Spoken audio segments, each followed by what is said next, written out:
రూబేను, నేను అతన్ని యొద్దకు తీసుకుని రాని యెడల నేను తమ్ముణ్ణి షిమ్యోను మీ దగ్గరికి తీసుకొని రాకపోతే నా ఇద్దరు కుమారులను నా ఇద్దరు కొడుకులు నీవు చంపవచ్చును, నువ్వు చంపేయచ్చు. అతని నా చేతికి అప్పగించు. అతను నా చేతికి అప్పగించు బెన్యామీన్ని. అతని మరలా నీ యొద్దకు తీసుకుని వచ్చి అతని మరలాన్ని ఎద్దుకు తీసుకుని వచ్చి అప్పగించదనని తన తండ్రితో అప్పగించదనని రూబేను తండ్రితో చెప్పాడు. అంత పెద్ద ఒప్పందాలు జరుగుతున్నాయంటే తండ్రి కొడుకుల మధ్య బంధం సరిగా లేదు. ఈరోజు మానవాళికి సౌండ్ పెట్టు. ఈరోజు మానవాళికి దేవునికి సత్సంబంధం లేదు. బంధం లేని దగ్గర, బంధం అనేది లేని దగ్గర ఎవరు ఎవరిని నమ్మరు. మనుషుల మధ్య బంధం లేనప్పుడు ఎవరిని ఎవరు నమ్మరు. ఒక అమెరికా నార్త్ ఆఫ్రికాతో బంధం లేదు, నార్త్ కొరియాతో బంధం లేదు, మరోప్రక్క ఇరాన్తో బంధం లేదు, చైనాతో బంధం లేదు,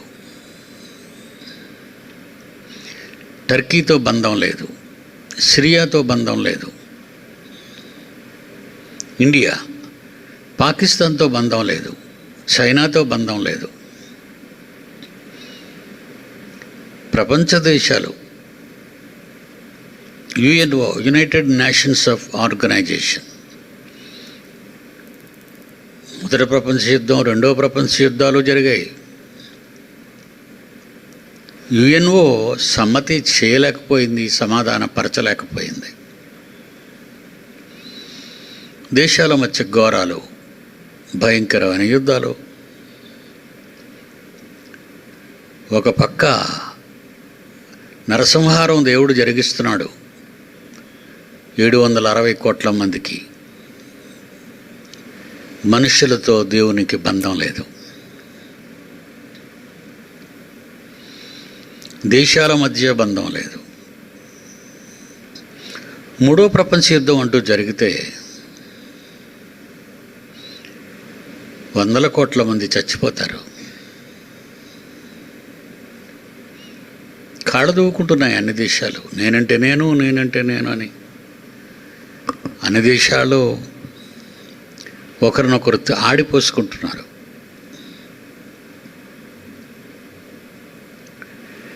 మనుషుల మానసిక పరిస్థితి బాగులేదు. వాళ్ళు ఇచ్చిన మాటలు, వారు తప్పిపోయిన మాటలు, రెండు దేశాల మధ్య జరిగిన ఒప్పందాలు, సముద్ర జలాల్లో కానివ్వండి, భూభాగంలో కానివ్వండి,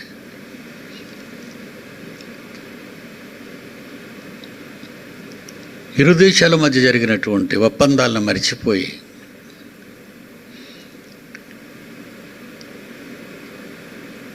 పాకిస్తాన్ ఈరోజు కాశ్మీర్ను ఆక్రమించుకోవాలనుకుంటుంది. ఒక పక్క లడఖ్ ఇండియా భూభాగాన్ని చైనా ఆక్రమించుకోవాలనుకుంటుంది.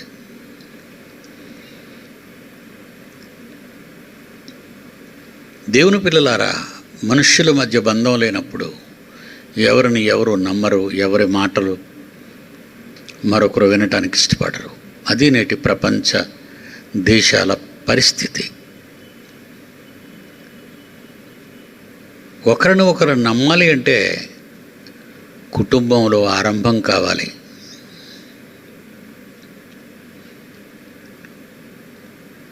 ప్రతి వారికి ఒక కుటుంబం అని ఉంటుంది. ఆ కుటుంబంలో భార్య భర్తకు పడదు, తండ్రి పిల్లలకు పడదు, తల్లి పిల్లలకు పడదు, అక్క చెల్లెళ్ళకి పడదు, అన్నదమ్ముల మధ్య పడదు.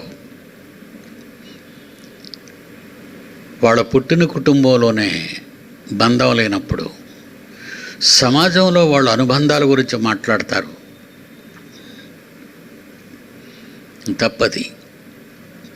బంధం అనేది కుటుంబ జీవితం నుంచి పసిబిడ్డలుగా ఉన్నప్పటి నుంచి నేర్పించమన్నాడు దేవుడు. నీ పిల్లలు కూర్చున్నప్పుడు, లేచినప్పుడు, పండుకొనక ముందు, బయటికి వెళ్ళినప్పుడు, వచ్చినప్పుడు ఈ సంగతులే నేర్పించు వాళ్ళకి. కానీ సమాజం కుళ్ళిపోయింది. చిన్ననాడు తల్లిదండ్రుల మాట పిల్లలు వినరు. పెద్ద అయితే తల్లిదండ్రుల మీద తిరుగుబాటు చేస్తారు. ఇక లేదు బంధం. ఆ కుటుంబం క్షేమంగా ఉండదు.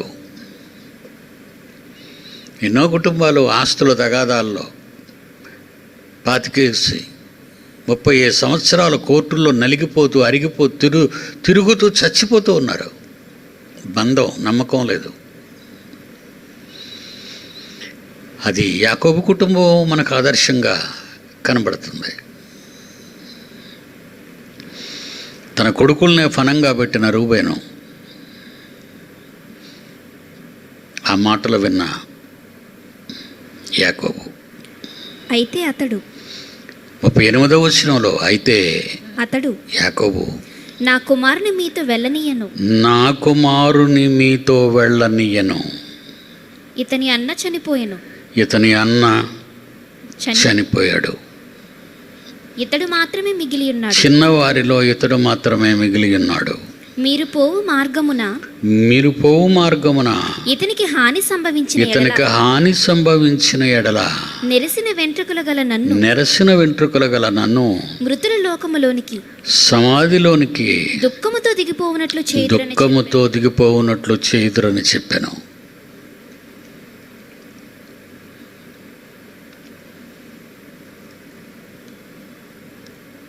నేను చనిపోతాను అని ఏ వ్యక్తి అయినా ముందుగా ఆలోచిస్తే, తన రోగాన్ని బట్టి, తనకు జరుగుతున్న వైద్య పరీక్షలను బట్టి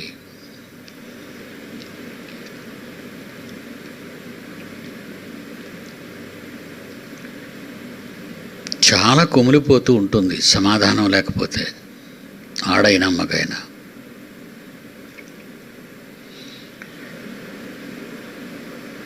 రెస్ట్ ఇన్ పీస్ అనే పదం వాడుతున్నారు సమాధి మీద. చనిపోయేవారికి భూమి మీద, కుటుంబాల మధ్య, తండ్రి పిల్లల మధ్య, అక్క చెల్లెళ్ళ మధ్య అనుబంధం లేకపోతే ఆ చావు రెస్ట్ ఇన్ పీస్ కాదు. ఎలా వెళ్ళిపోతారట? యాకోబు గారు చెప్తున్నారు, నెరసిన వెంట్రుకల గల నన్ను మృతుల లోకములోనికి దుఃఖముతో దిగిపోవునట్లు చేయుదురని చెప్పాను.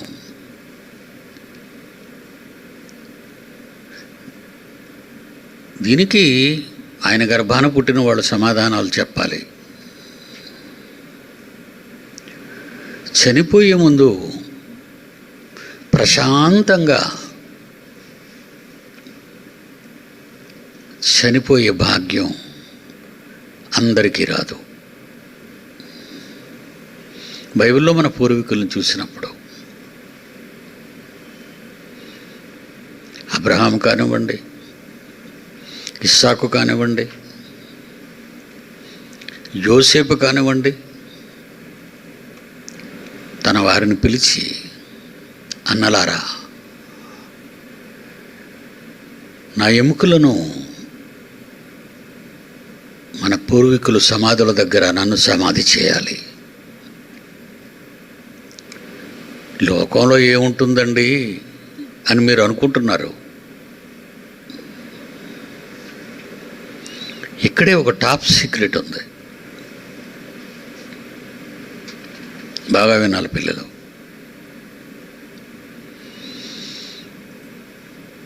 కొరింథీయులకు రాసిన మొదటి పత్రిక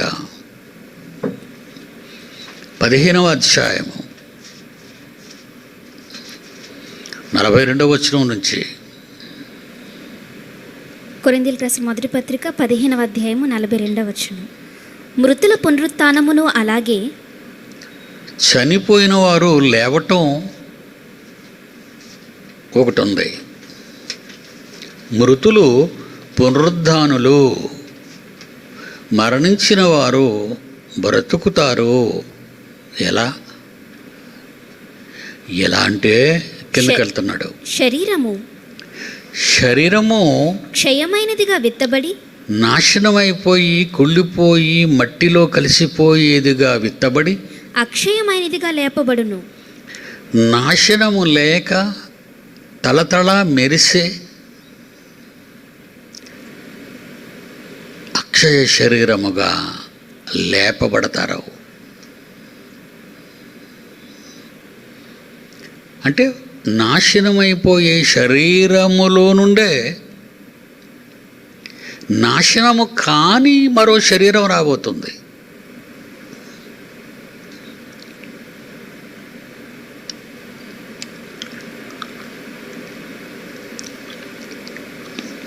పంట పట్టింది, విత్తనాలన్నీ తెచ్చుకున్నాం. పంటలో చాలా వరకు మనం తినేసాం, అమ్మేశాం. కొన్నిటిని మాత్రం నెక్స్ట్ ఇయర్ పంట కోసం దాచుకుంటాం. వాటిని మట్టిలో జల్లుతాము, సమాధి చేస్తాం. జల్లటం అంటే మట్టిలో కూరుకుపోతుంది, చచ్చిపోతుంది ఆ విత్తనం. ఆ విత్తనములో నుండే క్రొత్త జీవం పుడుతుంది. మొలక, మొక్క, చెట్టు, వృక్షం. కళ్ళ ముందు ప్రతి మనిషికి ఇది ప్రత్యక్ష సాక్ష్యం. అదేవిధంగా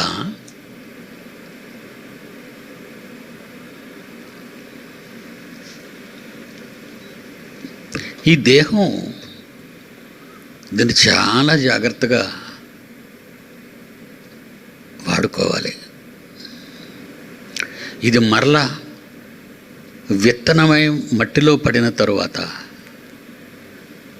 క్రొత్త మొలక రావాలి, నూతన జీవం రావాలి. అలాని ధాన్యం ఎండిపోయింది, ఆరబెట్టేసాం, గాదిలో దాచాం విత్తనాలని, అది ఆల్రెడీ డెడ్ అనుకుంటున్నావా? అందులో జీవం ఉంది. నువ్వు మరణించినా అందులో జీవం ఉంది.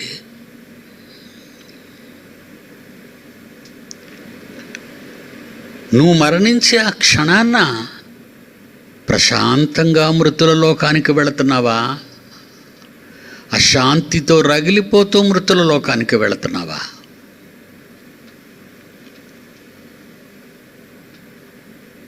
చెప్తున్నాడు మన పితరుడు. అబ్రహాము, ఇస్సాకు, యాకోబుల దేవుడునని ఒప్పుకొనుటకు సిగ్గుపడు దేవుడును కాను అన్న మన పరలోకపు తండ్రి యాకోబు జీవిత గాథలో తన కొడుకులు చేసిన తిరుగుబాటు, అబద్ధాలు, మోసాలకు మానసికమైన వ్యధ ఎన్ని సంవత్సరాలు అనుభవించాడండి. పసివాడుగా పంపించాడు యోసేపుని. వెళ్ళు నాయన, అన్నలు ఎక్కడున్నారో ఏంటో, మీ క్షేమం కొరకు మీ తమ్ముడిని మీ దగ్గరికి పంపితే నన్ను మోసం చేశారు. ఎంతవరకు మోసం చేశారు?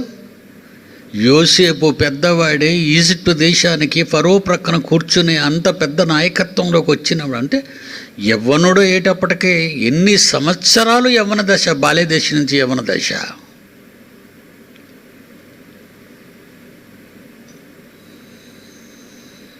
ఇన్ని సంవత్సరాలు యాకోబు ఏమవుతున్నాడు? నెరసిన వెంట్రుకలు గల నన్ను మృతుల లోకములోనికి, సమాధిలోనికి, మృతుల లోకములోనికి దుఃఖముతో దిగిపోవునట్లు చేయుదురని చెప్పాను. దుఃఖముతో నన్ను పంపుతున్నారు అక్కడికి.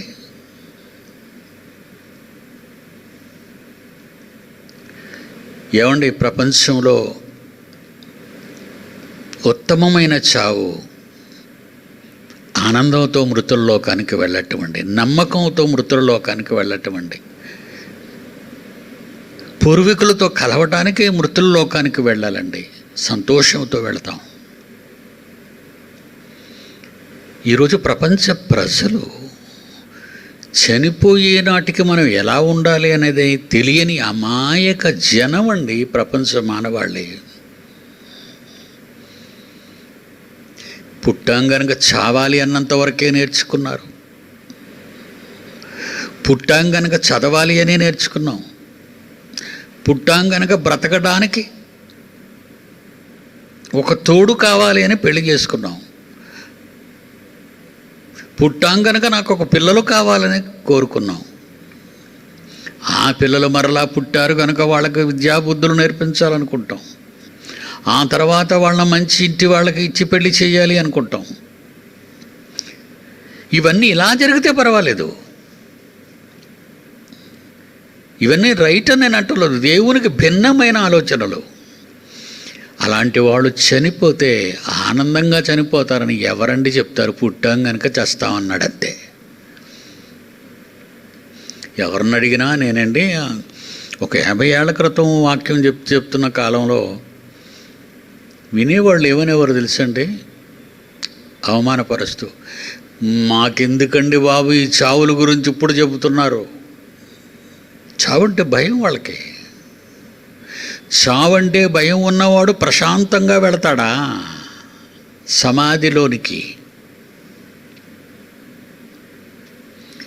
చావంటే భయపడే మానవాళి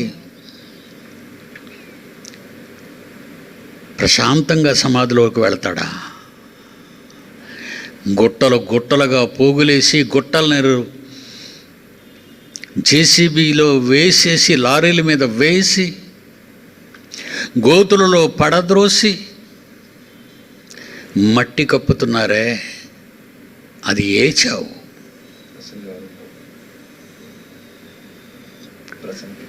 ప్రసంగి గ్రంథం 6వ అధ్యాయం 3. ప్రసంగి గ్రంథం 6వ అధ్యాయం 3. ఒకడు 100 మంది పిల్లలను కని 100 మంది పిల్లలు కన్నాడు. ఒకడు దీర్ఘాయుష్మంతుడై దీర్ఘాయుషు చాలా కాలం బ్రతికాడు భూమి మీద. చిరకాలము జీవించినను చాలా కాలం బ్రతికాడు ప్రపంచంలో. అతడు సుఖానుభవము నిరుగకయు. సుఖం లేదు వాడికి. 2 పిల్లలు, ఒక పిల్లడితోనే మనశ్శాంతి లేక జనం పడిచేస్తుంటే 100 మంది పిల్లలు సంసారపు నావా. 100 మైండ్స్ ఉంటాయి అందులో. 100 బుర్రల్లో 100 మైండ్లు, 100 రకరకాల తిరకాసులు ఉంటాయి వాళ్ళకి. ఒక్కొక్కటి వేసుకుంటే. కానీ 2 ఉంటే, 3 ఉంటే, డజన్ ఉంటే, ఇలాంటి కొన్ని వందల మూర్ఖత్వపు లక్ష్యాలు లక్షణాలు కలిగిన వాళ్ళ జీవితాలు ఆ తండ్రిని సుఖపెట్టవు.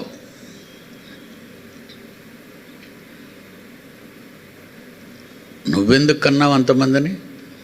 డబ్బు మదం ఎక్కింది. చెప్తున్నానండి, డబ్బు మదం ఎక్కింది. డబ్బు మదం పెరగగానే ఎందరినైనా చేసుకోవచ్చు. గల్ఫ్ దేశాలు ఓ భార్యలే భార్యలు.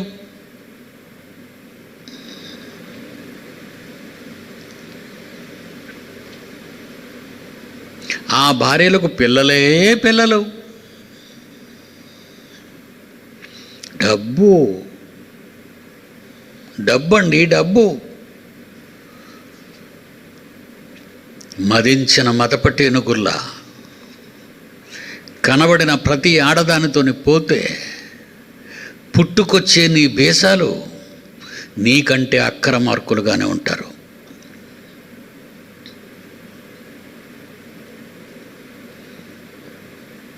ఒకడు 100 మంది పిల్లలను కని దీర్ఘాయుష్మంతుడై భూమి మీద దీర్ఘాయుష్యమంతుడై ప్యాలెస్ కట్టించుకొని బ్రతికినా, చిరకాలము జీవించినను, చిరకాలము ఈ గల్ఫ్ దేశాలని పాలించినా, రాజరికపు వ్యవస్థలో బ్రతికినా, అతడు సుఖానుభవము నిరుగకై వాడికి సుఖము అనుభవము అనేది తెలియకుండా పోతుంది.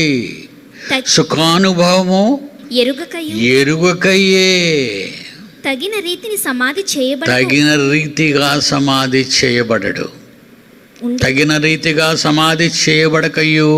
ఉండిన ఎడల అలాగానుంటే, అలా సమాధి అయితే వాని గతి కంటే పడిపోయిన పిండం యొక్క గతి మేలని. వీడు తల్లి గర్భంలో పడి వచ్చాడో చూసారా, అప్పుడు వీడు పిండం సరిగా ఫామ్ అవ్వకుండా తల్లి నుంచి జారిపోయి రక్తపు గడ్డగా పడిపోతేనే బెటర్ అన్నాడు దేవుడు. సమాధిలోనికి వెళ్తావు. నువ్వు సమాధిలోనికి వెళ్ళే రోజు మంచిది కాకపోతే నువ్వు ఎంత దీర్ఘాయుష్కాలం బతికావు చూసావు. 100 మంది పిల్లలు పెట్టావు. దేనికిరా ఇదంతా? నీ బ్రతుకు తగలడడానికి. నీ బ్రతుకు తగలబడడానికి. ఆ పిల్లలందరూ రెస్పాన్సిబిలిటీ చనిపోయిన తండ్రికి. వాడు సమాధానం చెప్పాలి. నీకు జన్మనిచ్చినందుకు కనీసం అతడు నీ తండ్రి అనే ఆలోచన మీకుందా? ఇది దేవుడు అడిగే ప్రశ్న. కనేయటం కాదు, పానుపు నిష్కళంకమైనది. గర్భఫలము దేవుడిచ్చే బహుమానం. ఆ ఫలాన్ని దేవుని కొరకు నువ్వు పెంచాలి. కనటోసులు అనుకున్నావా? డబ్బు ఉంది కనుక ఎంతమందినైనా చేసుకుంటావా? ఎంతమందితో పోయినా అంతమందిని కంటావా? ఎందుకంటే పెంచగలవు. హైదరాబాద్ వచ్చేవాళ్ళు ఒక 50 ఏళ్ల క్రితం కువైట్లో ఉన్న గల్ఫ్ దేశం కానివ్వండి, అలాగే దుబాయ్ కానివ్వండి, అబుదాబి కానివ్వండి, ఈ బెహ్రన్ కానివ్వండి, ఈ రకాలైనటువంటి అరబ్ దేశాలన్నీ కూడా షేకులైపోయి హైదరాబాద్ వచ్చి, హైదరాబాదులో ఉన్న ఇస్లాం అమ్మాయిలు మళ్ళా వీడి చూస్తే 70 ఏళ్ళు 65 ఏళ్ళు ఇలా ఉంటాయి, ముసలివాడు అయిపోయినా చిన్న చిన్న పెద్ద పిల్లలైన బాలికలను వాళ్ళు తీసుకుపోయేవారు. పెళ్లి చేసుకొని వాళ్ళ దానికి ఒక ఇల్లు పడేసి పిల్లలు కంటుండే. ఇలా కనబడి ప్రతి ఏడాది రావడం, తీసుకెళ్ళడం, పెళ్లి చేసుకోవడం. అక్కడ ఒక విల్లా, వాళ్ళకి విల్లా అంటే ప్యాలెస్.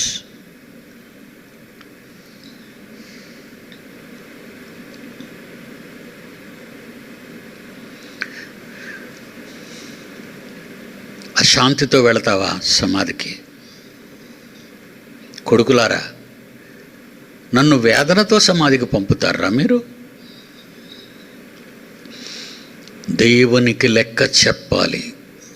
ధర్మాత్ముడైన నీ కన్న తండ్రి కన్నీళ్లు పెడితే మంచివాడు తండ్రి. దేవునిలో పిల్లలను పెంచే ప్రతి తండ్రి మంచివాడు. ఆస్తులు ఇచ్చేవాడు తండ్రి కాదు. పిల్లల్ని ఆర్థికంగా గొప్పగా చేసేవాడు తండ్రి కాడు. పదవులిచ్చి దేశాలను నేలమని చెప్పిన తండ్రి కాడు. తనకు ఇవ్వబడిన పిల్లలను దేవుని కొరకు మాత్రమే పెంచేవాడే నిజమైన తండ్రి.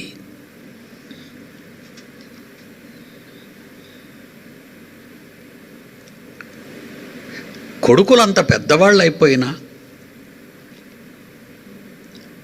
యోసేపు చిన్ననాడే వెళ్ళిపోయినా, అప్పటి నుండి మానసిక రుగ్మతకు గురైన యాకోబు ఎన్నేళ్ళు నరకం అనుభవించాడండి కొడుకు కోసం.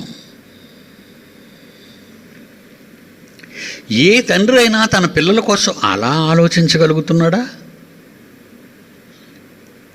ఇకపోతే ఉన్న 10 మంది కొడుకులు కూడా ఐక్యత. తండ్రి దగ్గర వాళ్ళు పెళ్ళిళ్ళై పిల్లలు కన్నా ఒక కుటుంబముగా, ఒక పెద్ద కుటుంబముగా, ఒక మంచి కుటుంబంగా పెంచుకొచ్చాడండి యాకోబు.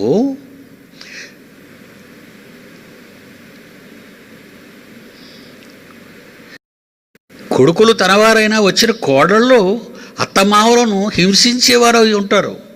అసలు ఏ అత్తకి కోడలకి పడదు నేటి చరిత్రలో.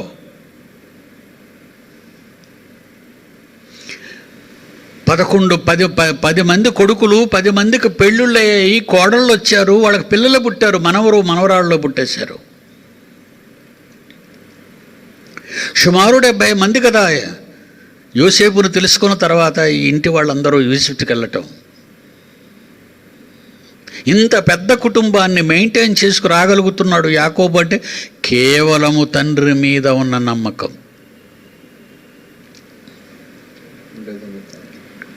దినవృత్తాంతముల గ్రంథము 2వ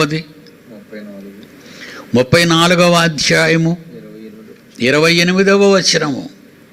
2వ దినవృత్తాంతముల గ్రంథము 34వ అధ్యాయము 28.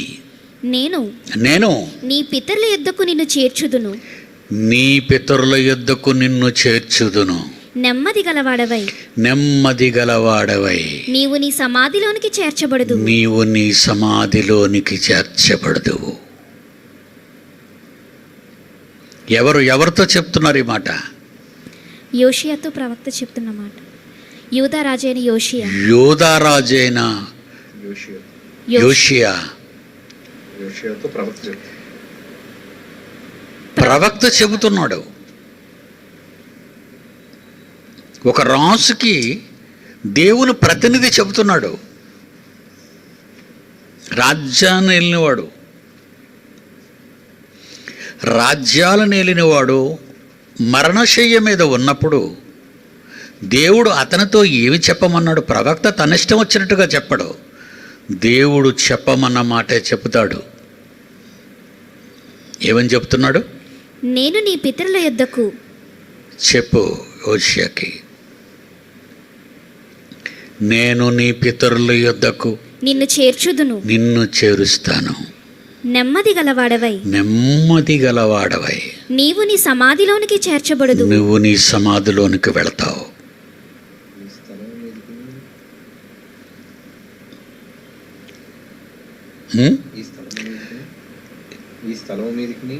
తర్వాత చదువమ్మా. ఈ స్థలము మీదికి దాని కాపురస్తుల మీదికి నేను రప్పించు అపాయము నీవు కన్నులారా చూడవు. జరిగి తీరుతుంది. నువ్వు చూడకుండా వెళ్ళిపోతావు, కానీ వీళ్ళకి జరగవలసింది జరిపిస్తాను. అక్రమార్కులకు ఎలా జరగాలో నేను అలా జరిగిస్తాను.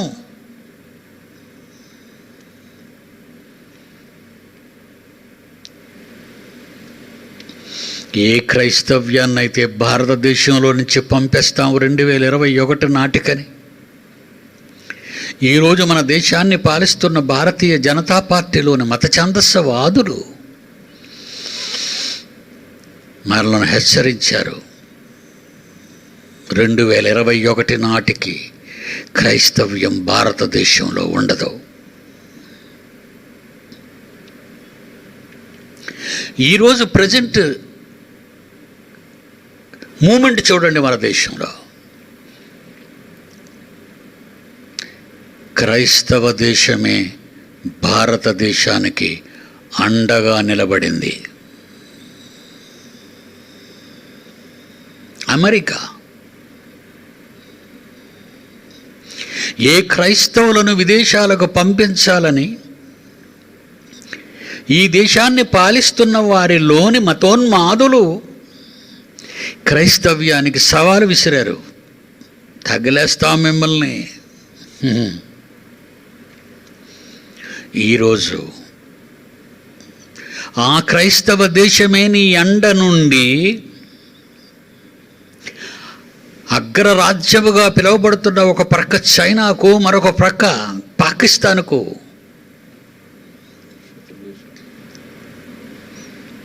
నిన్ను నిలబెట్టింది. నేనున్నాను వెనకాలని. ఆ క్రైస్తవ దేశమే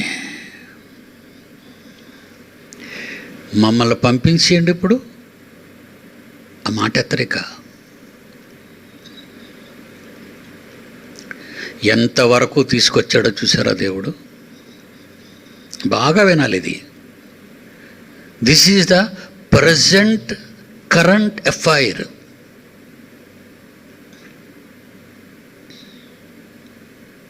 కథలు కాదు, కాకమ్మ కథలు కాదు,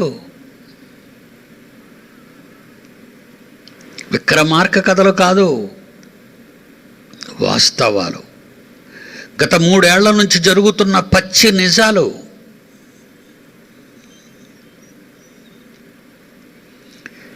శత్రు దేశాలు 2 నుండి కాపాడాలన్న అమెరికా నీకు మొట్టమొదటిసారిగా నీకు అండగా నిలిచింది.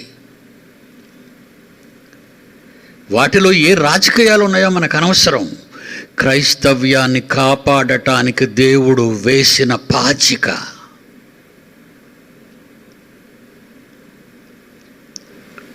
ఒకవేళ నేను ఆ రోజునే చచ్చిపోయి ఉంటే, చచ్చిపోతానని మరణశయ్య మీద ఉంటే,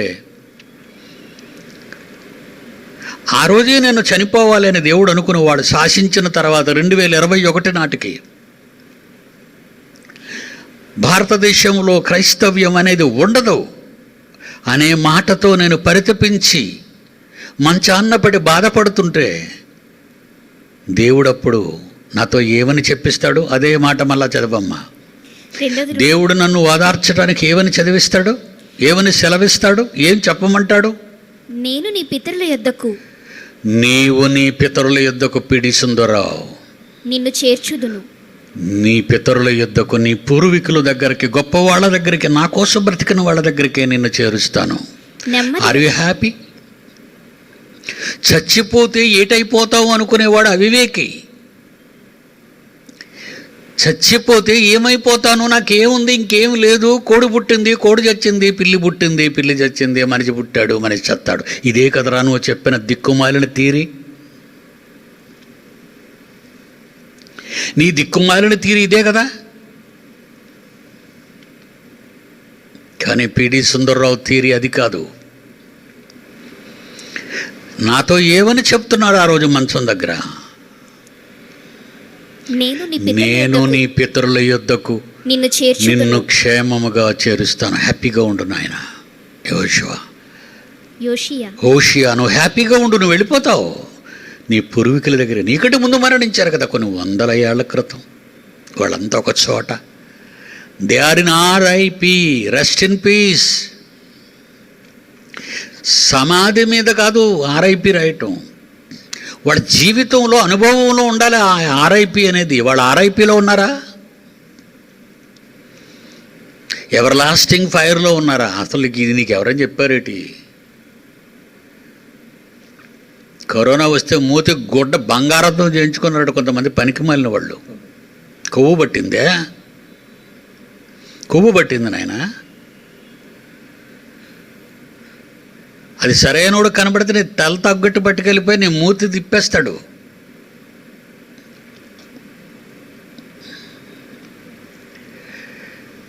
నేను నీ పితరుల యొద్దకు నిన్ను చేర్చుదును. నెమ్మది గలవాడవై, హ్యాపీగా ఉండు. నువ్వు హ్యాపీగా ఉండు.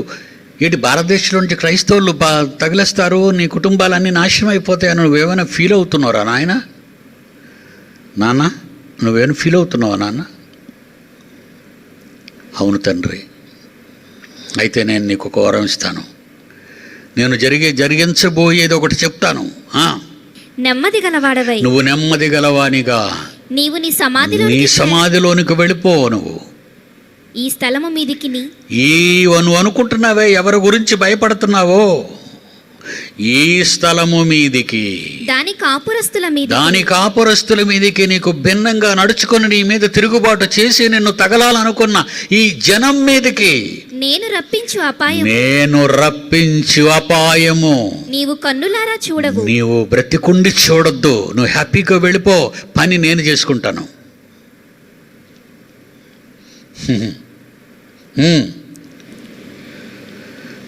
వాట్ ఎ వండర్ఫుల్ వర్డ్ అండి అది. నిజంగా హైదరాబాదులో నేను మాట్లాడినప్పుడు ఒక మాట అన్నాను. హైదరాబాదులో విన్నవాళ్ళు, ఆ రోజు 1000 మంది ప్రజలు వచ్చారు నా మాటలు వినడానికి. అది ఇప్పటికీ కూడా యూట్యూబ్లో ఉంది. క్రైస్తవ్యాన్నే తరమాలని అనుకుంటే క్రైస్తవ దేశాల విమానాలు భారతదేశం మీద సూర్యుడిని కనిపించకుండా చేస్తాయి అని ఒక మాట అన్నాను. అదేవైనా నువ్వు చూపించగలవా నాయన? ఒక 3 ఏళ్ల క్రితం అన్నమాట.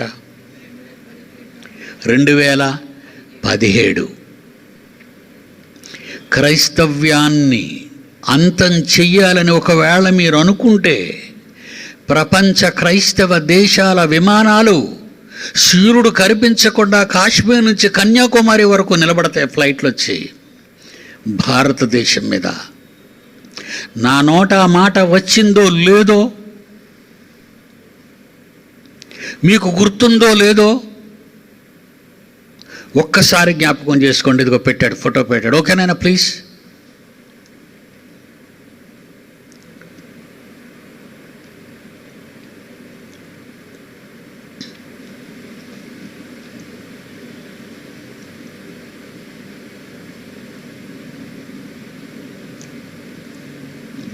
హైదరాబాద్లోనండి 2021 నాటికి భారతదేశంలో క్రైస్తవులు ఉండరు అన్నవాడు ఉండకుండా పోతాడు. రాసుకోండి, అనుమానం ఏమీ లేదు, భవిష్యత్తు చెప్పేశాను వాళ్ళది. క్రైస్తవుల జోలికి రాకండి, వచ్చారా కనబడరు. విదేశీ విమానాలు, ప్రపంచ క్రైస్తవ దేశాల విమానాలు భారతదేశం మీదకి వస్తాయి సూర్యుడు కనిపించకుండా అనే మాట మాట్లాడాను. దేవుని పిల్లలారా, లైట్స్ ఆన్.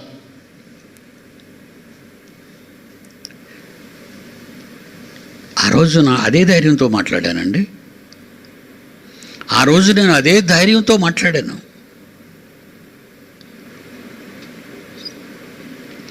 నా తండ్రి మీద నాకున్న పిచ్చి ప్రేమది. నా తండ్రికి నేనంటే చాలా పిచ్చి. తండ్రి కొడుకుల బంధాన్ని మనసు విప్పి ప్రజల మధ్య బాహాటంగా చెప్తున్నానండి. అబద్ధం చెప్పటం లేదు, లేని మాటలు నేను చెప్పను. క్రైస్తవులు దేశాల కోసం ప్రార్థన చేస్తారు, నాయకుల కోసం ప్రార్థన చేస్తారు, మీ క్షేమం కోసం ప్రార్థన చేస్తారు, ప్రజల కోసం ప్రార్థన చేస్తారు, రాజుల కోసం ప్రార్థన చేస్తారు. అలాంటి క్రైస్తవ్యాన్ని భారతదేశంలో ఉండకుండా తగిలేస్తారా? మేము కూడా భారతదేశంలో ఈ గడ్డ మీద పుట్టిన వాళ్ళమే కదా. మీ పూర్వీకులు మా పూర్వీకులు ఒకటే కదా. కనీస జ్ఞానం లేని వాళ్ళు మాట్లాడే మాటలండి వాళ్ళు. ఈరోజు ఆ క్రైస్తవ దేశమే నీ వెనక ఉండకపోతే చైనాలో వణుకు పుట్టేది కాదు, పాకిస్తాన్లో వణుకు పుట్టేది కాదు.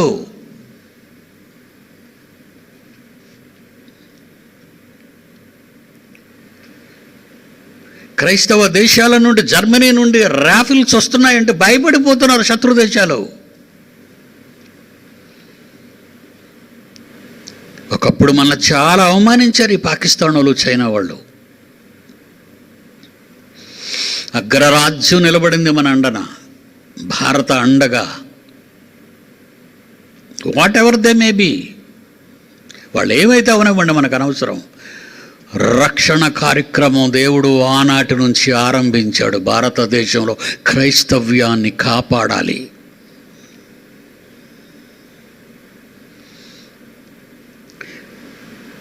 మూడో ప్రపంచ యుద్ధం అవుతుందేమని భయపడుతుంది ప్రపంచమంతా. కోట్ల మంది చచ్చిపోతారు అణుయుద్ధం అయితే.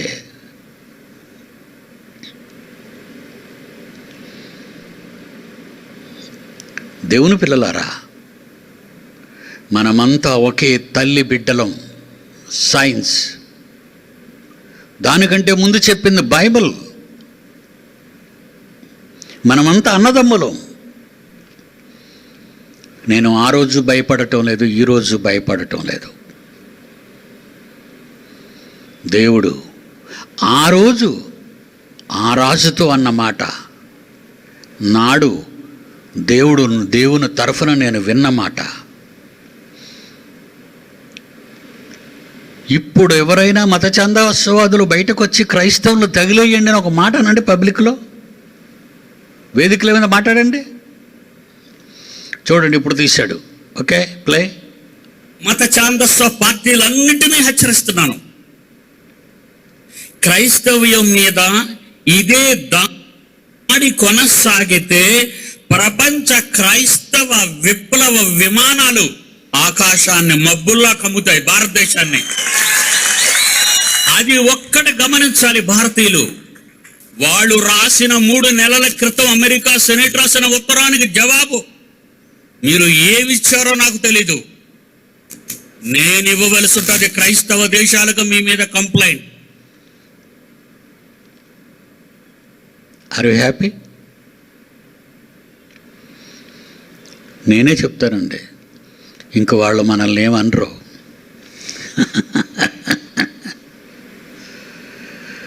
దేవుడంటే ప్రపంచానికి భయం ఉండాలి.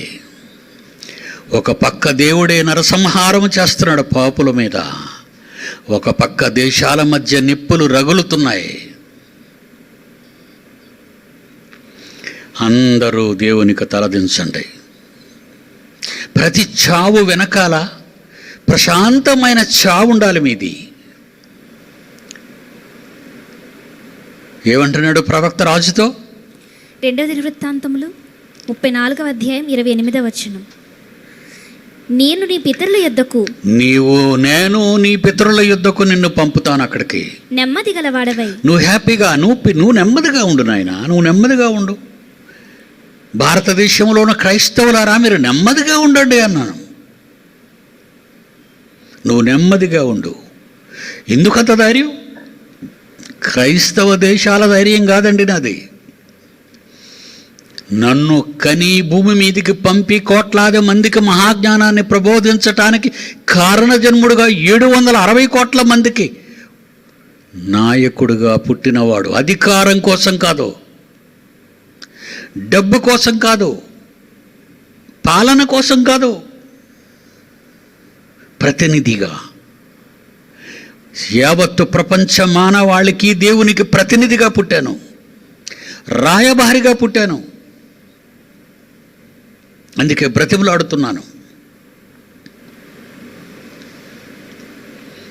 నీవు చనిపోయే ముందు ప్రశాంతంగా దేవుడు నాకు ఒకవేళ చావు ఇచ్చినా అదే మాట, చావు లేకపోయినా అదే మాట ఇప్పుడు మళ్ళా మీతో చెప్తున్నాను. నువ్వు హ్యాపీగా వెళ్ళిన ఆయన నీ పితరుల యొద్దకు నువ్వు వెళ్ళు. నెమ్మది గలవాడవై నీవు నీ సమాధిలోనికి చేర్చబడదువు. నువ్వు నీ సమాధిలోనికి చేర్చబడాలి.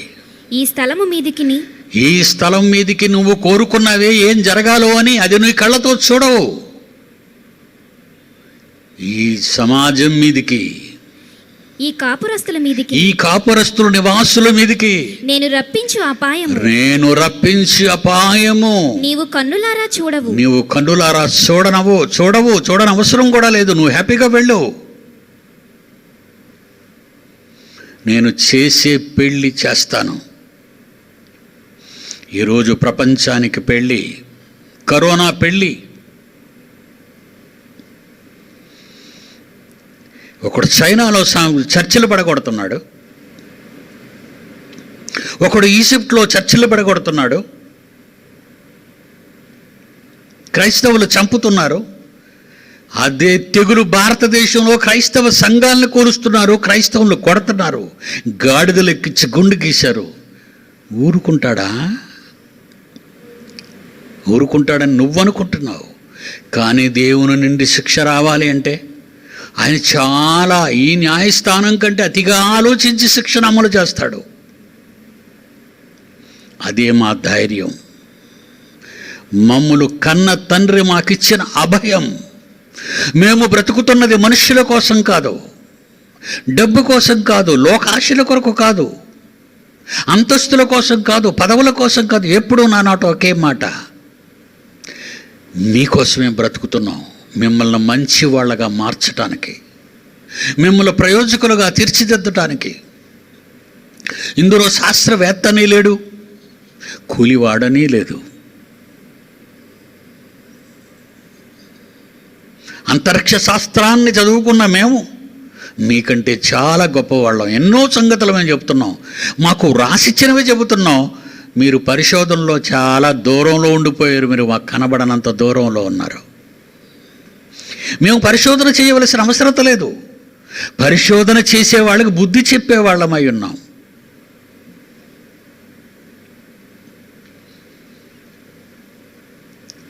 నువ్వు సమాధిలోనికి ఎలా వెళతావు? ఎలా వెళ్ళమంటున్నాడు? నెమ్మది గలవాడవై నీవు నీ సమాధిలోనికి చేర్చబడదు. అప్పుడు ప్రారంభమవుతుంది ఏంటి?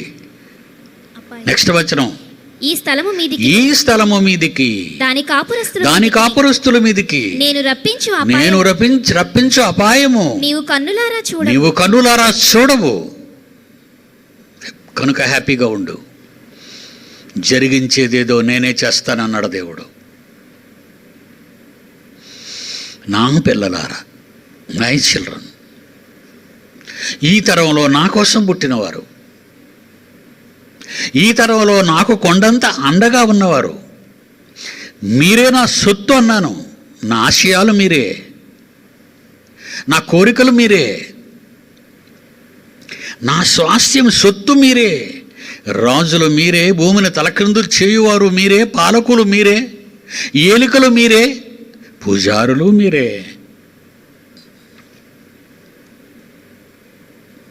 గడ్డు కాలం కొన్ని వేల సంవత్సరాల నాటి యాకోబు మనస్తాపాన్ని మీరు ఇప్పుడు అర్థం చేసుకోండి. ఏమండి, ఎవరు వినరండి ఈ మాటలు, ఎవరు వినరు, పట్టించుకోరా ఏటోలే అంట అయిపోతారు వాళ్ళంతా. లోకం కోసం బ్రతికేవాళ్ళు, దేవుని ప్రక్కన పెట్టిన వాళ్ళు, ఆశ్రిత జన పక్షపాతులు, రక్త బంధువులు, కులాలు, మతాలు, ప్రాంతాలు ఇలాంటివన్నీ ఆధారం చేసుకున్న ఏ ఒక్కడు మిగలడు. చావు ప్రశాంతమైనది రాదు వాళ్ళకి. ఒకే మాట అన్నానంటే, నా భార్య 5 రోజుల్లో చనిపోతానుగా. నా భార్య ఉంది, మీ అమ్మ ఆమె మంచం మీద ఉంది, చాలా సంవత్సరాలుగా అదే స్థితిలో ఉంది. అప్పుడు ఎందుకు చచ్చిపోలేదు? నా నోట ఆమెను తీసుకు వెళ్ళాలని కానీ, ఆమెకు విశ్రాంతి కావాలని కానీ అనలేదు. ఆమె ఏ పని చేయలేకపోతుంది తండ్రి. ఏ పని చేయనప్పుడు ఇక్కడ దేనికి? Rest in peace, విశ్రాంతిలోనికి.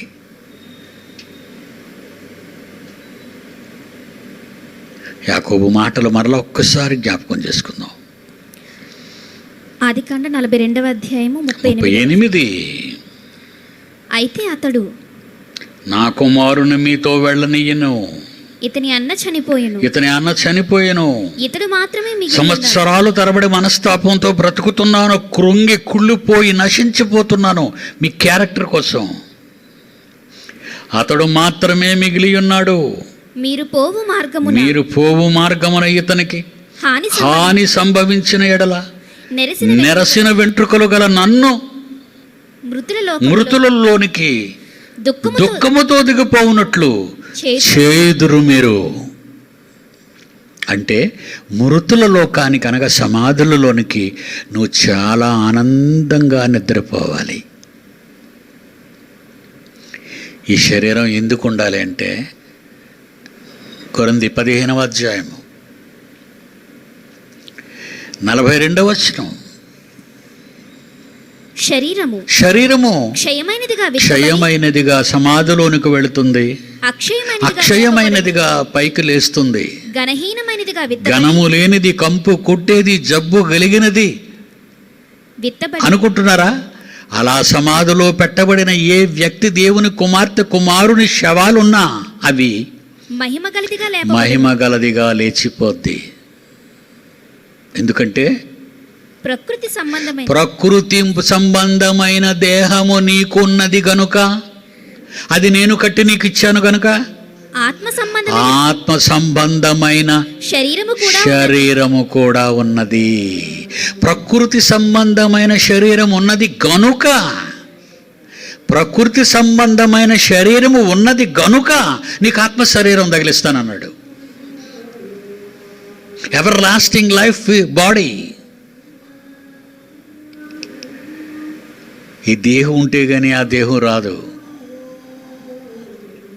ఇది ఉండాలి. ఇది చేసిన ధర్మకార్యాలు, పుణ్యకార్యాలు దేవుని సముఖంలో జ్ఞాపకార్థ గ్రంథంలో రాయబడాలి నా పిల్లల చేత. అందుకే ఎన్నో మహాకార్యక్రమాలు నా పిల్లల త్యాగాలతో చేయగలుగుతున్నారు. చేయమని నా పిల్లలను ప్రోత్సహిస్తున్నాను. మేము వెళతాం, నేను ముందుగా వెళతాను. ఈ తరంలో నాకు ముందున్న వాళ్ళంతా ద్రోహులు దేవునికి, అన్యాయస్తులు దేవునికి, అక్రమార్కులు దేవునికి. వాక్యాన్ని చేతబట్టి బైబిల్లో లేనివి బోధించి సమాజాన్ని పాడు చేసి క్రైస్తవ్యాన్ని 3000 ముక్కలు చేసింది సమాజం. అందుకే పుట్టించాడు దేవుడు. నువ్వు వెళ్ళు నాయనా నువ్వు. ఒక పౌలు అంటాడు, అందరికంటే కడమటి వాడినైనా నాకు అకాలము పుట్టాను నేను. ఎందుకంటే అపోస్తలులు పాపం అమాయకులైపోయారు. రోమన్ లాని, జూయిష్ లాని తెలిసిన ఒక గొప్పవాడు కావాలి, నాయకుడు. అతడే పౌలు. ఎదిరించాడు. సీజరు చక్రవర్తి ముందే చివరకు నిలబడ్డాడు వచ్చి చెప్పడానికి. Courageous man. గమాలియల్ దగ్గర భయపడిపోయారు పేతురు, యోహానులు. దేవుడు భూమి వణికించవలసి వచ్చింది వాళ్ళని ధైర్యపరచటానికి. ఇంకొకసారి మరలా చనిపోయిన యేసుక్రీస్తు గురించి ఎక్కడైనా బోధించారా? హెచ్చరిక చేశాడు సద్దూకయ్యులు, పరిసయ్యులు, ప్రధాన యాజకులు. భయపడిపోతున్న అపోస్తలులలో అకాలమందుకు జన్మనిచ్చాడు ఒక ఆయనే అపోస్తలుడైన పౌలు. అతడు భూలోకానికి పీడ వంటి వాడు, భూమిని తలక్రిందులు చేయవాడు, మనుషులందరికీ విరోధి. ఈవెన్ పీడి సుందరం అంతే. సైన్స్ చెప్తున్న రోజుల్లో బైబిల్ చెప్పాలి కానండి, సైన్స్ ఎందుకండి మాకు అన్నారు. అమాయకులు. సైన్స్ని మించిన బైబిల్ చెప్పాలి. అది పీడి సుందరరావుది. ఆ పవర్ ఉన్నవాడు, ఆ సత్తా ఉన్నవాడు 20వ శతాబ్దంలో పుట్టాను. మరి నాకు సైన్యం కావాలి. పుట్టించాడు మిమ్మలందరినీ నా కోసం. అందుకే ప్రపంచ కీర్తి శిఖరాల మీద బైబిల్ చరిత్ర, బైబిల్ గొప్పతనాన్ని, జయకేతనాన్ని ఎగరేస్తున్నాం ఈరోజు ప్రపంచంలో. ఇది దేవుడు మనకిచ్చిన మహిమ. మనమందరము ఆనందముగా, పీస్ఫుల్గా మన సమాధుల్లోనికి వెళ్ళాలి. ఎందుకంటే మనకేమి సైలెంట్ అనేది లేదు. ఇమీడియట్గా శరీరం సమాధి కాకముందే నీ ఆత్మ ఆదాము దగ్గర నుంచి ఇప్పటి వరకు భద్రపరచబడిన పరదైసులోనికి వెళ్ళిపోతావు. వాళ్ళంతా స్వాగతం. ఈ తరానికి నాయకుడా సుస్వాగతం. ఈ జనరేషన్కి విప్లవ వీరుడా స్వాగతం. నువ్వు ఆశ్చర్యపోతావు అక్కడికి వెళ్ళగానే. ఇక్కడ స్వాగతాలు ఎలాగుంటాయి, నరకంలో స్వాగతాలు ఎలాగుంటాయి? నీవును మావలే బలహీనుడు అయితివా, రాజ్యములను వరికించిన వాడా, నీ బ్రతుకు ఇలా తగలడిందా? నువ్వు ఏ స్వాగతంలోకి వెళతావు? నీ పూర్వీకులున్నా, నీ పితరులున్నా, నీ తండ్రులున్నా, నీకంటే జ్యేష్ఠులున్నా ఆ లోకానికి స్వాగతం. నా పిల్లలందరికీ అదే స్వాగతం. God bless you. Next week చెప్పుకుందాం.